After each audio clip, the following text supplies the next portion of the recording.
What's up, everyone? Welcome to another amazing episode of the Ordained Love Podcast. This is our second episode of season 2. Mm-hmm. I am super excited. I'm excited. We got our new little setup here. We're still working on some stuff, but we'll get it going as time goes on. I'm excited because I don't care how raggedy our setup is. It's in our new home. Absolutely. We still ain't get the sound effect, y'all, but that's all right. We're gonna work on that. Look, I am like so excited to be in our home. You know, this is we left off at season 1. You know, the end of season 1, and that, thank God, the way everything just kind of coordinated and set itself up while we were on our break, which we didn't plan this, right. But, you know, God in his providence, you know, would have it that while we were on our break from season 1, getting prepared for season 2, that we also transitioned into our new home. Right. So that was a crazy journey. Yes, it was. And that kind of like, you know, goes into our topic today because we dealt with somebody like, so our topic today is what? Is help! I'm in love with What is it? My husband is narcissistic. No, I thought it was like, help, I'm in love with a narcissist. Because not everybody that watches us is married. Okay. Yeah. So no, we're talking about being in love with or being in a relationship with somebody who's narcissistic. And that's a real thing, and it's tough. So we wanted to go ahead and chop it up and address it here on the Ordained Love Podcast.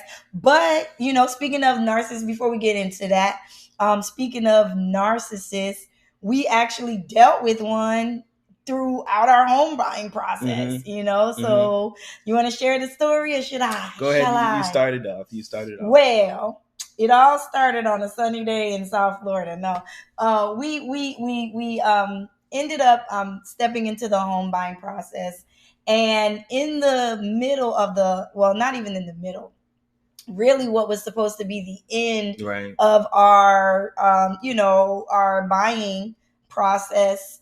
We were a week out, you know, from closing, and we found out that we were dealing with a lender who had actually inflated our numbers with a loan officer, actually, who was inflating the numbers, and he had done it to us. But see, what he didn't know was like we are children of the Most High God, and God was like, I'm not about to bless my people off of deception. Yeah. And so God came in and blew up his spot. Yeah, really blew up his spot. And we found out that what he was doing.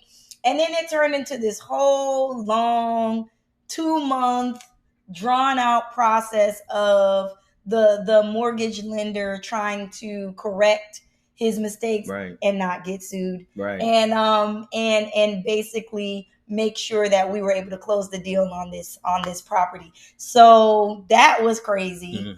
And just from that experience with, you know, you don't realize like narcissism is like, it is a disorder, you know what I'm saying? And especially like now where we're in the social media generation, and so many of us are like fixated with self. You know how the scripture talks about, even, you know, in scripture it talks about in the last days, men will be lovers of themselves. Yeah. And most people don't realize it. Like, that's narcissism. You know, narcissism is basically you being self-centered, selfish, self-promoting. Like, everything is about self, you know, a inflated sense of self. So we had to deal with somebody who was like that, who in our home buying process, who felt like they wanted to put themselves first and receive this big commission, you know, no matter what impact it had on the lives of other people, namely us.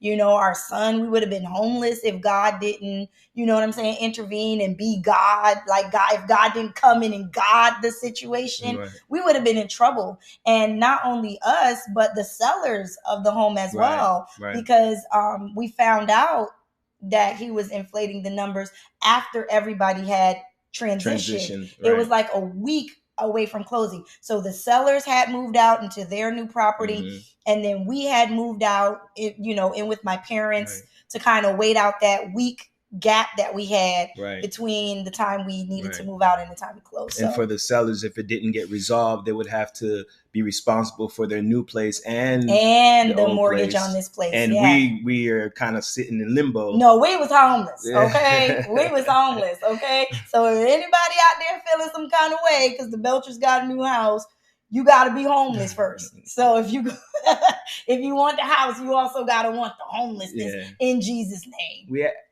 At least we had the roof over our head, we had a roof over our head, but it wasn't our roof.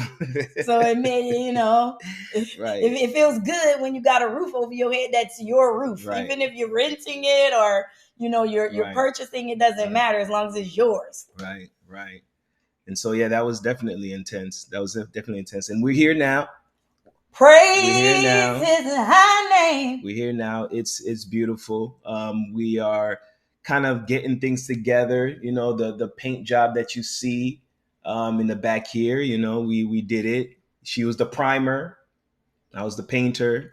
We had some other help too. AKA, I did most of the work, and Nate just came up. Right. Nate just came up and was like, "Let me fill in the gaps." Pretty much. And so it was a nice dark brown color. No shade on the people that used to live here. I ain't shading dark brown. I like dark brown. But we had to lighten it up a little bit, and so so it's gonna be fun. It's gonna be cool to be in this new place and start to kind of really make it our own. Little by little, we have a vision for it, and so it's going to be cool, and hopefully we can bring you guys along the journey too. Absolutely. On the little projects that we do. I feel like most of our listeners, most of the people that support us have already kind of been on the journey with us. Mm-hmm. You know what I'm saying? Like there were so many people that were praying for us, that was encouraging us, like every day. Shout out to like HHR, His Heavenly Rose. If you're listening to this podcast and you don't know, there's the phenomenal work that is happening. And this is not on subject at all, but I have to like shout these people out because they're, when God is doing something in your life and you don't understand what's going on or things are kind of looking crazy, it is so vital to have the right people around you. And so these women in this group, this ministry that I'm affiliated with called His Heavenly Rose. Shout out to Kristen Goliath, McFarland. I'm sorry, Kristen Goliath McFarland, and her ministry, His Heavenly Rose, and those sisters there really propped me up. My great realtor, Stephanie Yarns. So you guys get at all of these people. If you need a good realtor, at Stephanie Yarns on social media. If you need a place where you are wanting to connect with women in a women's group, that's His Heavenly Rose. Also Pure Hearts Ministry, Erica Gully Woods, or Woods Gully. Sorry, you guys, I'm butchering y'all name. But you're gonna get these husbands upset. I know, right? They're gonna be like, "You're narcissistic. You're only thinking about the women." So but yeah, Erica Woods Gully and her ministry, Pure Hearts. That's attached to another ministry called War From. So it was just like this influx of support and prayer and people encouraging us. Like I had friends who was like, "Girl, you need what you need. I ain't got no money, but whatever I got, you know, you can have it, And even the encouragement, while we were telling people kind of like some of the, the struggles that we were dealing with, it was so frustrating. And they were all encouraging, whether we knew them intimately or not. It was so cool to see so many people just, just ride with us. Just rally around us. Absolutely. It was definitely. It was beautiful. Like our win was their win. Right. Yeah. And I feel like that's the kind of people, right, that you need around you, especially when you are trying to build something. When you're trying to build something, you're building a business or a family or whatever it is that God is doing in your life. You definitely need people around you that feel like your win is their win. Right. We have you haters, I ain't gonna say no names, but the people that rallied around us far outweighed those individuals who were less supportive. I'll say it like that. Right, but I won't call them haters. I'll just say they were less supportive. Less supportive. Yeah. That's great. But speaking of less supportive, that takes me right into our subject for today, and we're going to talk about, guys, how to recognize, first of all, if you are in love with or relationship with, dating, entertaining somebody who is a narcissist. So when you think about that word narcissist, what comes to mind? Like, how would Nate identify a narcissistic person? I think the easiest one is when let's use dating, right? Let's say somebody that you just met, and the whole conversation is about them. Like that right there is already a yellow flag, right? Yellow. Well, it's a yellow. You never know. They might just be excited about what's going on in their life. So, I guess. Wow, you just gonna go jump just to it depends. Woo, Okay, woo, no, alarm. No, it depends. Sometimes, now you know my shana now. Sometimes I'll be talking to you for 5 minutes and my shana be like, nope. But I think it depends right? So when you talk about the red flag, right? So if we're talking and I just meet you and we're getting to know each other, obviously that's different. I need you to talk about you, right?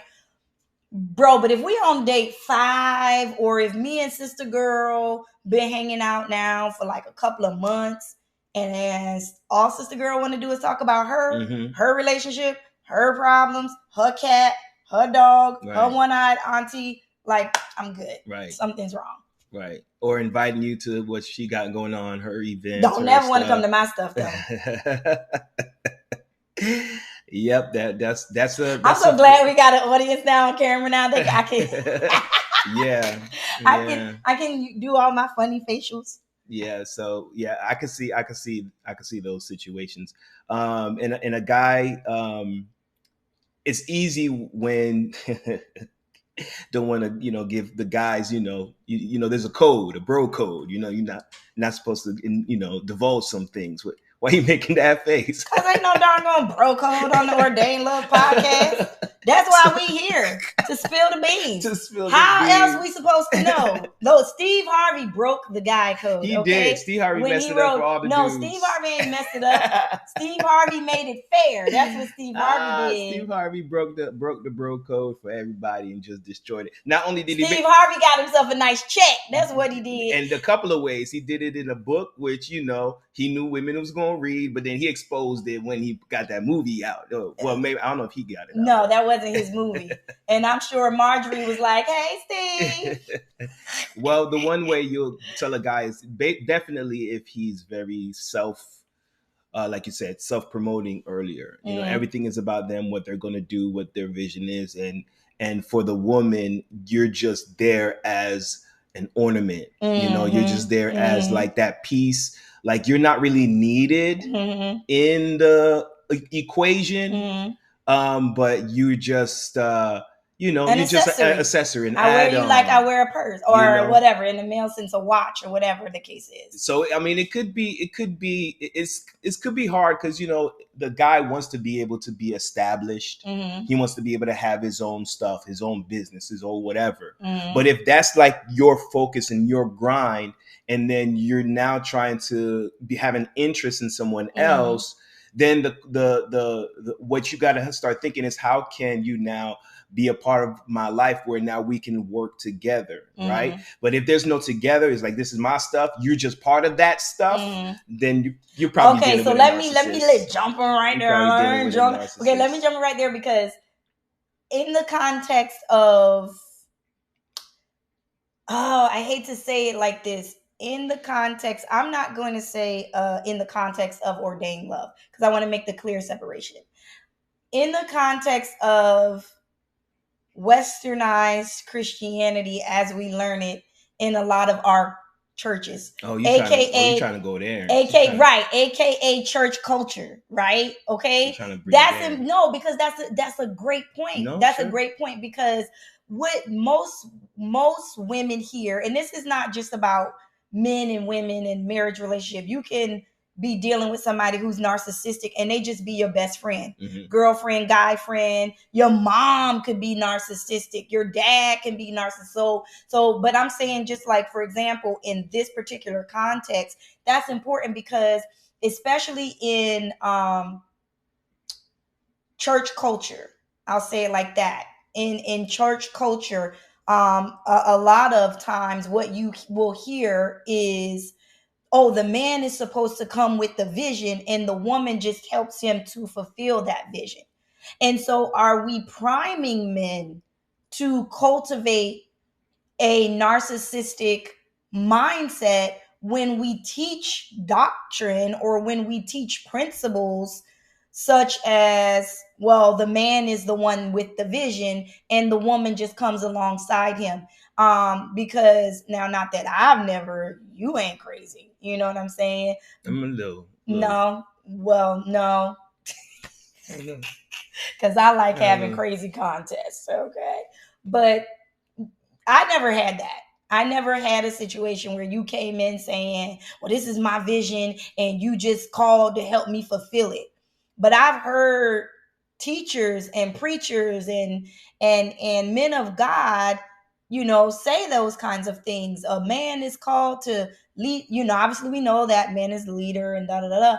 But it's like, well, he has the man has the vision for the family, the household, and the woman's job is to come alongside him and help him fulfill that vision.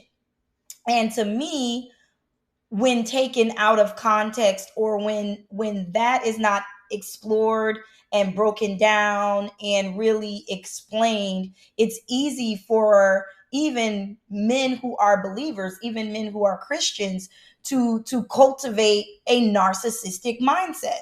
Like, I am the one who God gave the vision to, and she's just here to help me facilitate that. So then everything is focused on me. We got to get me to where I'm going. You got to support my career. You got to pour into my vision. My self. That, what does that look like? That looks like, you being in a relationship or a marriage where your husband is not emotionally available, sometimes not physically available, and you're stuck at home with all the responsibility to take care of the home, responsibility to take care of the kids. And in a lot of cases, you still have to work as a woman and go outside the home and help to provide for the household. But then you have somebody saying, this is my vision, this is my house, and you're just an accessory that's coming alongside me to help.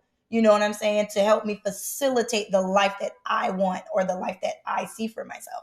And I feel like a lot of times what happens is women, when we buy into that notion and when we buy into that concept, we end up compromising so much of ourselves, right? And we end up pouring into a narcissistic mindset.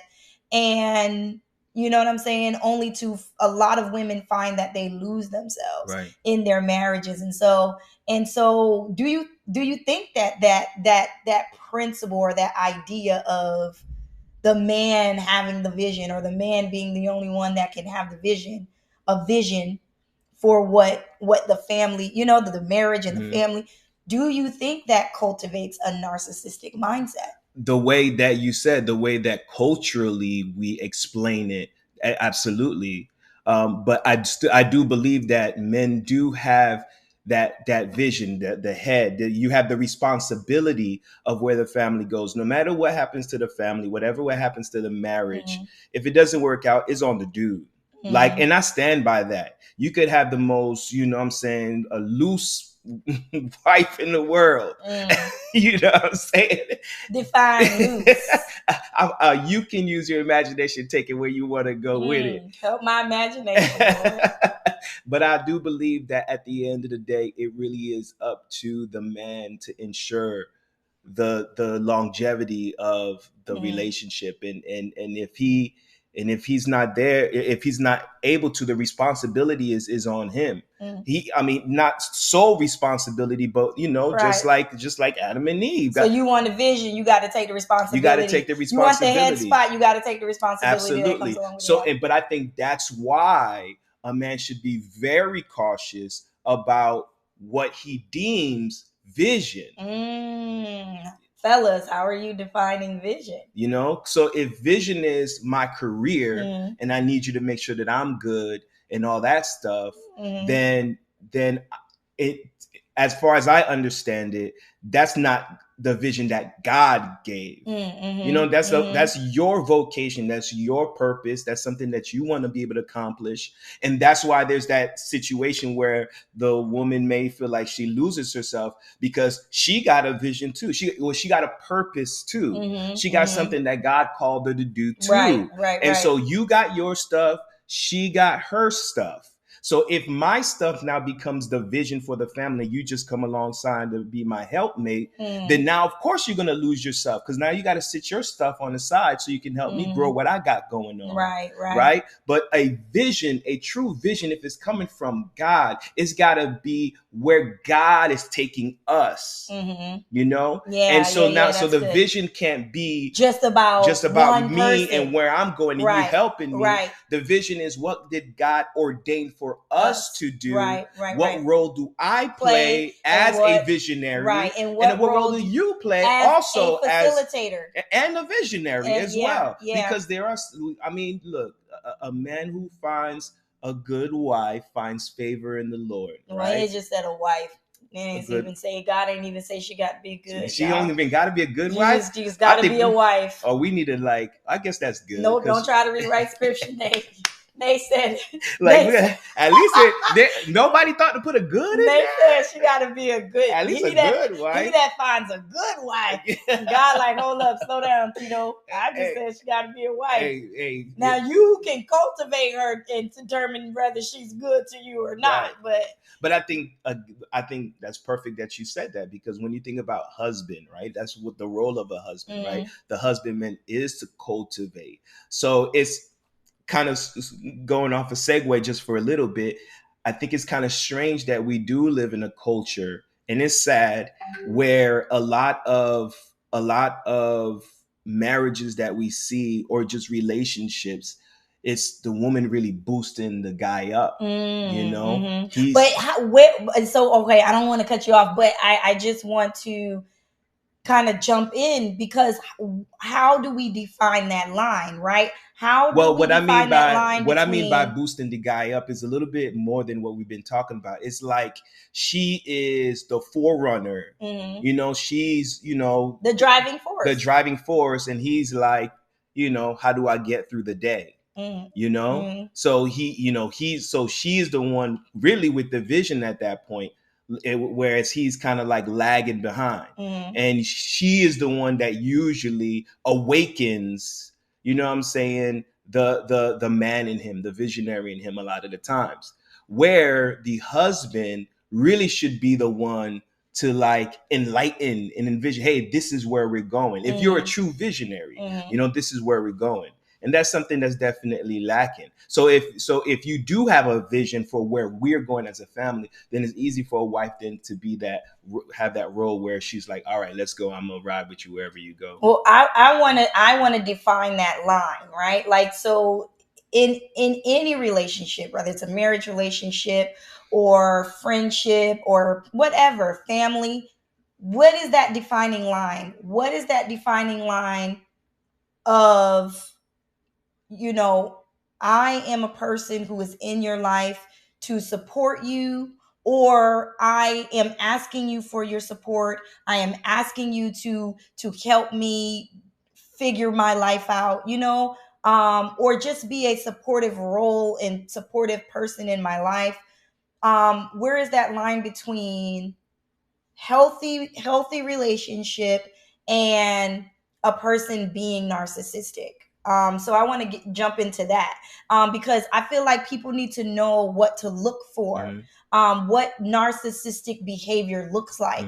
And so for me, we already defined narcissism as a over exaggerated sense of self, right? Everything has to be about you at every moment. And for me, when I talk about defining that line, how do we know when we stepped over into narcissism, or when we're involved with someone in whatever capacity that is engaging a heart or a mind of a narcissist, is number one, they're very manipulative, right? Narcissistic people love to control, right? They love to control the narrative. They love to control the environment. We got to do things my way. And if we're not doing things my way, now I'm going to manipulate things to make sure that you're convinced that we should be doing this thing my way. And so one of the things that that I came across, one way that narcissistic people do that is with emotional abuse. It's all abuse, verbal abuse, emotional abuse. Like, they work in abuse. You know what I'm saying? And so you ever been around a person where you feel like you have to walk on eggshells? Or I can't say this because so-and-so is going to feel some kind of way. Or I can't say that because so-and-so is going to go crazy or whatever. That person is, at that moment, that person is being narcissistic. And I feel like if we are in relationship with people who have characteristics of being narcissistic, that's manipulation, people who avoid accountability, people who are emotionally controlling, manipulative, emotionally violent, right? If you do or say something I don't like, I'm going to stop speaking to you.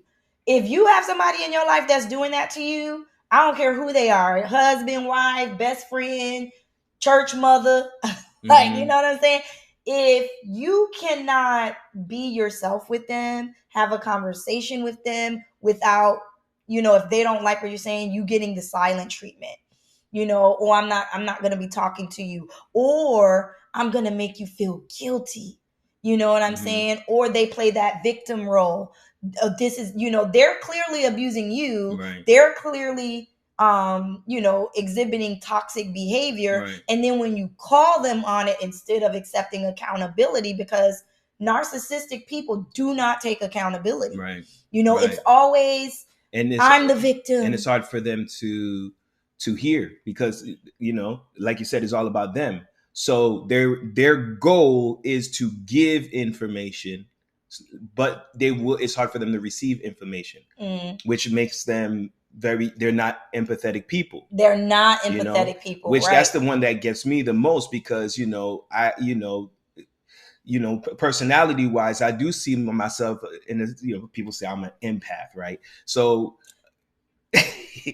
y'all know what I'm about to say, right? Chill out, relax. Y'all know what I'm about to say, right? Why you gonna use a big old what's the word? Oh, you talking about me? Yes. Empath.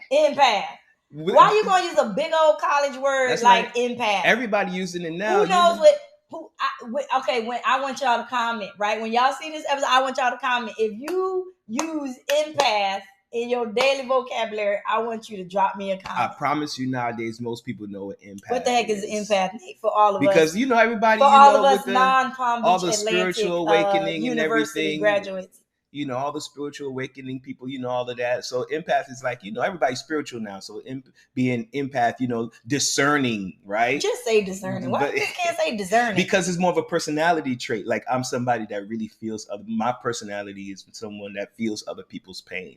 And a narcissist is the total opposite of that. They can't even relate to your pain. You crying, you showing you're angry, you're frustrated, and they looking at you like this. Why you gotta make it about you? Right. They are not phased at all. You just burnt my whole dinner and I'm crying because I'm hungry, and you like, why you gotta be crying right now? Right. That's hilarious. Right. So that's a narcissist. That's a narcissist. Absolutely. For you. One of the biggest traits and characteristics that I learned about narcissistic people is they are never open to change. Like they think everybody around them needs to change. It's never them that needs to change. It's always you, your mama, your sister. You know, everybody needs to change except for me, right? Because I'm perfect. Or they're always in some kind of drama, and there's always somebody else's fault. Yeah, absolutely. Like I can't. Like, and it's like you are the common you're denominator. the common, right? You're the common denominator. I've come across people like that where you get friends, and I'm not talking about if you my friend. I ain't talking about you. I'm talking about my old friends. You said your old friends? Yeah, I'm talking about my old friends. Okay. No, in all seriousness, I don't believe that I have any narcissistic people in my circle because I can't. I don't have the patience to tolerate people like that. In all seriousness, but I have been in relationships where people will call and they'll want counseling or they want advice. And then it's like, well, I had this problem with this person. And then in my mind, I'm thinking, bro, do you not realize that you are the common denominator? Like, bro, you the problem, bro. It's you. Right. But that person will go from relationship to relationship. And it doesn't even have to be a romantic relationship. Their friendships are suffering. Their romantic relationships are suffering. Their family, they're disconnected. Right. So we should be able to minister to the narcissist as well in this case, right? Because if you notice, you ever heard that song that say, Jesus, he will fix it? This might be the opportunity. This is my opportunity. I can't. This might be the opportunity. Nope. All I can do for a narcissistic person is literally just pray. Right. That's what I'm saying. But for them to be able to kind of see the truth, they got to be able to step out of themselves and realize, wow, every time I'm in a relationship, it's like the same thing happens, right? The different people, but the same thing happens. And you got to start thinking, why is that? What is it about me that's creating these same pathologies when there's different people? Is either you're choosing the same type of person or it's you. I think if you're dealing, two things. I think if you feel that you got some narcissistic tendencies, because honestly, I think we all can have narcissistic that's what I was gonna say. tendencies. We're all susceptible, right? Because we're human, right? Like every person should love themselves to a degree. I think when you get into narcissism, you're loving yourself more than anyone and anything around you. But it could be because of some level of overcompensation for other things. So all these personality faults, there's and let me say this. There's a difference between someone who has a narcissistic disorder and someone who is just a butt.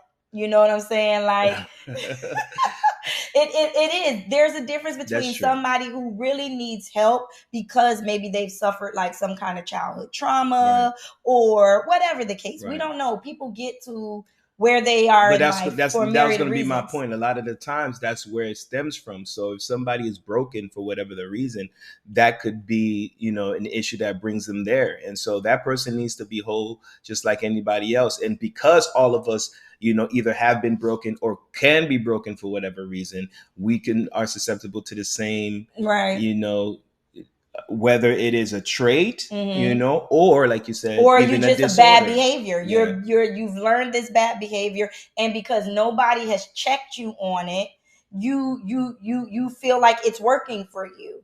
But I would say that if you feel like you are that person, whether it is clinical or whether it's, like I said, you just you're toxic, you get help. You know what I'm saying? Get some help. There are plenty of therapists and counselors, people who can help you if your narcissism is clinical. To me, there's no greater help that any of us can find than renewing our minds and letting God renew our hearts, renewing our minds in his word, and then letting God renew our hearts. You know what I'm saying? So maybe you're not clinically, ill, where you have a narcissistic disorder. Maybe you are that person who just think you all that, you know what I'm saying? You think everything is about you. You need to get in the word. You know what I'm saying? Like you need a heart change. You need to examine your heart. Because I feel like humility to me is the remedy. I love the phrase, humble people don't think less of themselves, but they think of themselves less. You know what I'm saying? I think truly humble people who put the needs of others before themselves will always be protected from that spirit, or that mindset, cultivating a mindset of narcissistic tendencies, Right. and narcissistic behavior. Because if I am constantly trying to serve the people around me, if I'm constantly looking for ways to, how can I make your life better? How can I make my next door neighbor's life better? You know what I'm saying?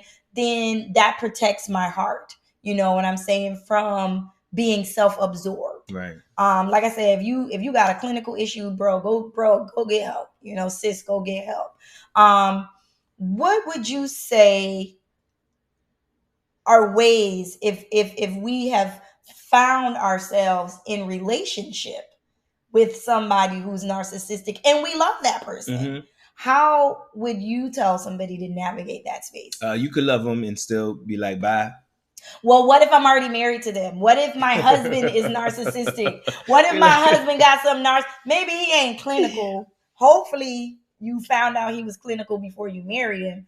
But what if my husband has narcissistic tendencies? Everything's about him.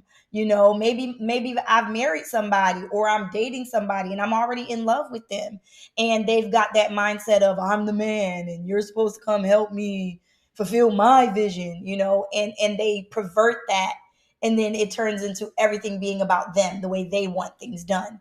How would you tell that person? What would you say and minister to that person? Lord, look, I'll be like, let us pray and lay hands. First of all, I would look, okay, you already know the experience I have with laying hands. And if I ever let us pray. And if I ever came across somebody let us pray, I would be like, no, fam, I'm good on that. It's hard because it's such a stronghold that it takes a lot more than just saying change these things or do these, habits. It's any stronghold that you have to deal with, there's a level of warfare that has to be done in order, So first of all, if you are that person who's in love with that other person, and you do want things to change, you got to know that you're going to have to be in it for the long haul.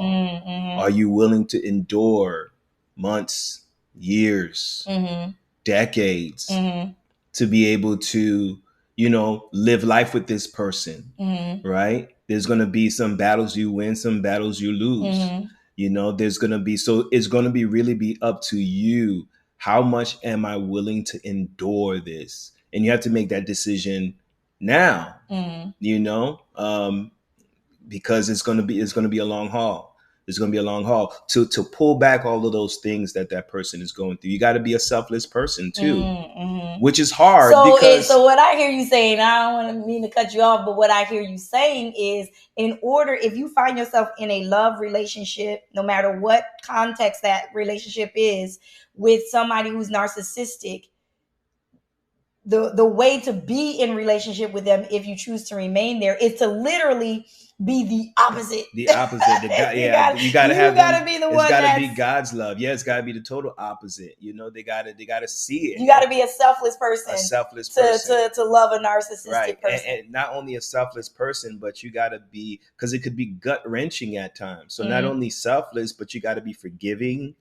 You gotta be someone who's just overwhelming, because again, you'll be tempted to deal with, you're going to be frustrated, and if frustration doesn't get dealt with, then bitterness becomes an issue, and so now you got to deal with your frustration. That's how people end up on Snap. I'm sorry, go ahead.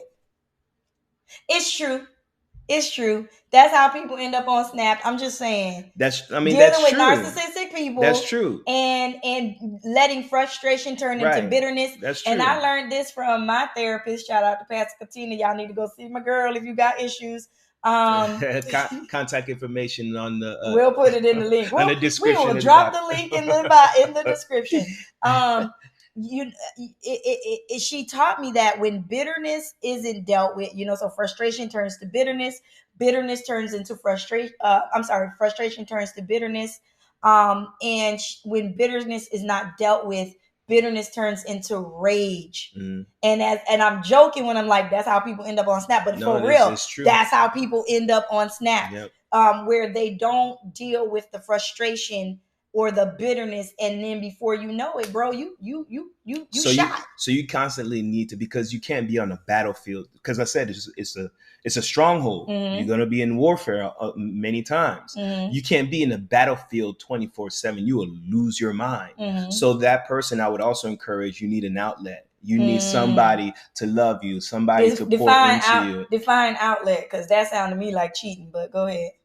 See, I thought she was going. I knew she was going to go there. I just knew she was. As soon as she said, "That's how you get cheated on." You want to get cheated on? Go ahead and be narcissistic. You just say you need an outlet, and as soon as I said that, I'm like, I know I said something that, But I mean, you need a safe, healthy, morally. If you're not married, you can call it dating other people. No. Right. If you are married, just what is that? What Prince, my son been walking around talking about. Prince been walking around the house talking about something. I need just a little more. And he asks everybody, do you know that song? He do ask you. You know Eric Campbell? You know Eric Campbell? Yeah, Eric Campbell. Mommy, you heard Eric Campbell? I need just a little more Jesus. My dude is 7. Yeah. So yeah, it's definitely tough. You're gonna have to go the long road, but you need that outlet. You need heavenly roses. You need that, the gardens. You gotta come into the garden. You got you need that group of people who or just maybe not a group of people, but you do need a community, a safe place, to be able to be yourself, to be able to let loose, sometimes even vent without any kind of, like, I don't need advice. Right. I don't need you to fix my problem. I don't need you to fix it. I just need you to tell me it's going to be all right. Right. And then I need you to tell me, girl, you need to leave if I need to leave. And then I need you to tell me, girl, I got a therapist named Pastor Katina. She will help you. Or Dr. Thompson, I'm sorry. She will help you, because she don't just do this because she in the pulpit. She do this because she earned her degrees. Yeah, no. She's a beast. She's definitely a beast. Yeah. I would say for me, navigating a narcissistic relationship is a lot more practical, right? So you have that side where you're dealing with the emotional, creating safe spaces for yourself, dealing with your own heart so that you can love this person in a selfless way, if that's what you choose to do. For me, I think it's real practical. For me, I'm like, look, there's got to be boundaries. I don't care if you my best friend, my best ace, my good Judy. I need boundaries. I was going to ask you about that. What do you think about ultimatums in relationships? In that in the context of ultimatums, if you're dealing with a narcissist, absolutely yes, absolutely yes. Like I said, it's hard for a person with my personality type to be in close relationship. Now, I'll vibe with you, I'll rock with you, I'm gonna call you out on your stuff, but that's where I say boundaries. Now, if I just know somebody who has narcissistic tendencies, I'm gonna call you out on it. I won't be rude, especially if we're close. I won't be rude about it. But I will check you, because what I'm not getting ready to do is waste space and time with somebody who's all about self. Go be great with that. You know what I'm saying? Go be great. But if it's somebody that I really do love, and they're in my circle, my inner circle, my heart relationship, heart. For me, it has to be accountability. and it has to be boundaries. You know what I'm saying? What was the question? Ultimatums. Oh, ultimatums. I think ultimatums have a place. I feel like that's how people get to divorce. Mhm. You know, that's how friendships end, because ultimately, like you said, nobody wants to be on a battlefield. I don't want to have to fight you to love you. I don't care if me and you is homegirls or if it's you and I don't want to fight anybody. I would rather fight with you. Mm-hmm. You know what I'm saying? So if you recognize that you got some narcissistic tendencies and I'm your homegirl or whatever, your family member, if I see you make an effort towards change, I'm going to ride with you. I'm going to pray with you. You know what I'm saying? I'm going to talk. I'm going to be like, wait, let's get some scripture. I'm going to ride with you. But if you are a person, I don't give ultimatums. I don't. Because you just going to notice, Yvonne don't talk. You just going to notice Yvonne ain't talking no more. If you're narcissistic, it's going to be hard for you to recognize that Yvonne don't talk to you. And by the time your narcissistic behind recognize it, it's been 2-3 years down you're the going to line. be like, what happened to Yvonne? I wonder what happened to Yvonne. Because I don't give ultimatums. Mm-hmm. I feel like if I got to give you an ultimatum, it's already too far gone. It's already too far gone. That's just me. Mm-hmm. I think, certainly if you love somebody and you want to give them that opportunity to say, hey, if you continue in this way, I can't deal with you no more. Mm-hmm. If you love them that much and you want to give them that room. But for me, usually if I have a problem with somebody, I'm very upfront. I'm gonna let you know this is my problem with you. Now I done let you know what my problem is. I'm not about to tell you. You know what my problem is with you. You're being a narcissist. Everything got to be about you. And I've expressed that concern to you. If you don't want to change that, all right, go be great. Keep doing you. Just when you look up and Yvonne not here no more, don't try to say it's me. You know what I'm saying? Mm-hmm. That's kind of where I am. So yeah, I think ultimatums are cool, but I don't give them. I just be like, okay, you made your choice. Mm-hmm. That's how I am. You've already made your choice. Right. Why would I give you an ultimatum? Right. So yeah. So, but we are all pretty much almost out of time. Mm-hmm. So definitely, guys, we want to hear your thoughts. Last thoughts, Nate, before we close out. Moral of the story is? Moral of the story, last thoughts. I would say I realized that, again, being in that battlefield, I realized that a person who, if you're going to have to decide now, is basically what I'm kind of getting. Mm-hmm. You're going to have to decide now, what do you want to do? Is this something that you want to be a part of? Then you just like, no, I'm good. Mm-hmm. Or if it's something that, like you said, if it's the context of a marriage and you do want to save it, or, you do want to ride it out, then you're going to have to put your big boy, big girl pants on and just ride it out. You're gonna have to find some Jesus humility. That's some serious humility there. But I think that's the biggest thing. It's going to be a decision on the other person, really. Mm-hmm, mm-hmm. Mm-hmm. Absolutely. So, guys, if you find that you are in any kind of relationship with somebody who's narcissistic, and let me say this.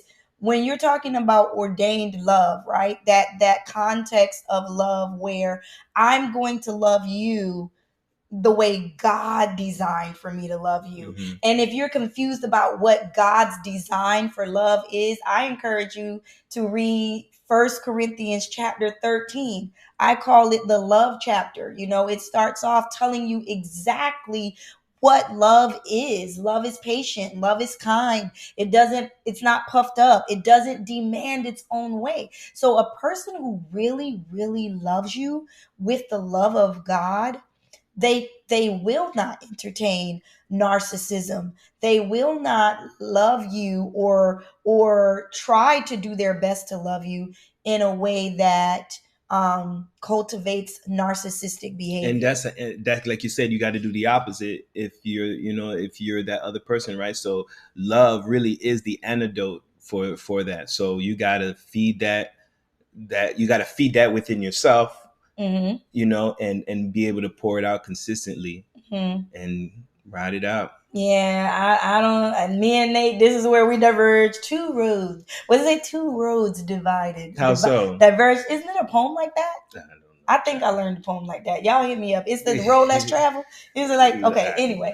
But I think, because I feel like if a person loves you according to the way that God has ordained love to look like. Are you saying whether you're going to determine to stick with that person or not? No, because to me, if I'm loving myself, yeah, you know, and if I'm loving you, then I can't entertain narcissistic behavior. Right. I cannot pour into that or be an enabler of a narcissistic lifestyle where everything is about you and I'm just I'm just gonna love you through it. Oh yeah, no, that's two different things, right? Because if you're loving somebody through it, then enabling is not really loving that person, right? That's why I said it's a battle, it's a fight, because what you're trying to do is remove that thing, you know, and so you're gonna have to fight for it in order for that to be removed. But if you're there massaging it, nurturing it, watering it, then that's the total opposite of what we're talking about. Yeah. So I actually agree with you. Okay, then two roads have we've merged. Come on, give me a big college word. Don't say merged. I need a big college word.